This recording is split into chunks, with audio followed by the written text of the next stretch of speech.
સુરત શહેરમાં આકરી ગરમી અને હીટવેવની અસરથી જીવલેણ સાબિત થઈ રહી છે।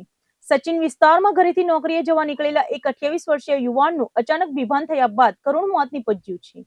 પ્રાથમિક દ્રષ્ટિએ યુવાનનું મોત હીટ સ્ટ્રોક એટલે કે લૂ લાગવાને કારણે થયું હોવાનું અનુમાન સેવાઈ રહ્યું છે। માત્ર 28 વર્ષની વયે આશાસ્પદ યુવાનના મોતથી પરિવારમાં ગમગીની છવાઈ ગઈ છે। સુરતમાં કાળઝાળ ગરમી અત્યારે લોકો માટે જીવનું જોખમ બની રહી છે।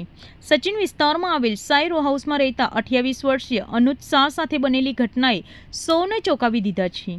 અનુજ આજે હંમેશની જેમ ઘરેથી જમીને નોકરી પર જવા માટે નીકળ્યા હતા, પરંતુ તેને ક્યાં ખબર હતી કે આ તેની છેલ્લી સફર હશે। સચિન રોડ પરથી પસાર થઈ રહ્યા હતા ત્યારે અનુજ શાહ અચાનક રસ્તામાં બેભાન થઈને ઢળી પડ્યા હતા। આસપાસના લોકોએ તાત્કાલિક 108ની મદદથી તેને સારવાર અર્થે સુરતની સિવિલ હોસ્પિટલ ખસેડાયા હતા। જોકે હોસ્પિટલ પહોંચે અને સારવાર શરૂ થાય તે પહેલા જ ફરજ પરના તબીબોએ તેને તપાસીને મૃત જાહેર કર્યો હતો।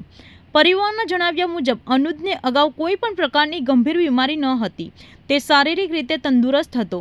પરિવારનું માનવું છે કે બપોરના સમયે અસહ્ય ગરમી અને લૂને કારણે અનુજને હીટ સ્ટ્રોક આવ્યો હતો, જેના પરિણામે તેનું મોત નીપજ્યું છે।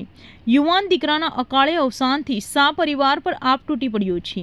આ ઘટનાની જાણ થતાં જ સચિન પોલીસે અકસ્માત મોતનો ગુનો નોંધીને આગળની તપાસ હાથ ધરી છે। પોલીસે યુવકના મૃતદેહને પોસ્ટમોર્ટમ અર્થે મોકલી આપ્યો છે।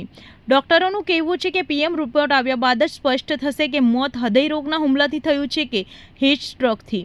જોકે હાલની ગરમી જોતા તમામ પાસાઓ પર તપાસ કરવામાં આવી રહી છે। સુરતમાં છેલ્લા કેટલાક દિવસોથી તાપમાનનો પારો સતત ઊંચો જઈ રહ્યો છે। બપોરના સમયે કામ વગર ઘરની બહાર ન નીકળવા અને પૂરતું પાણી પીવાની તબીબો સલાહ આપી રહ્યા છે। 28 વર્ષના આશાસ્પદ યુવાનનું મોત ગરમીના કહેર સામે તંત્ર અને લોકો માટે લાલબત્તી સમાન છે। मेरा नाम सुंदर कुमार है, उनका नाम अनुज कुमार है।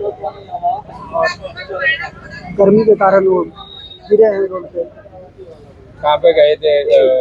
आपके कौन लगते हैं? क्या उम्र है? क्या तो गए थे उधर कंसाद रोड के साइड, उधर पीछे पड़ता है जो रोड, खाली रोड है, सुनसान रोड है, तो उधर आदमी का आवागमन कम होता है और काम वो रिपेयर मशीन चलाते थे।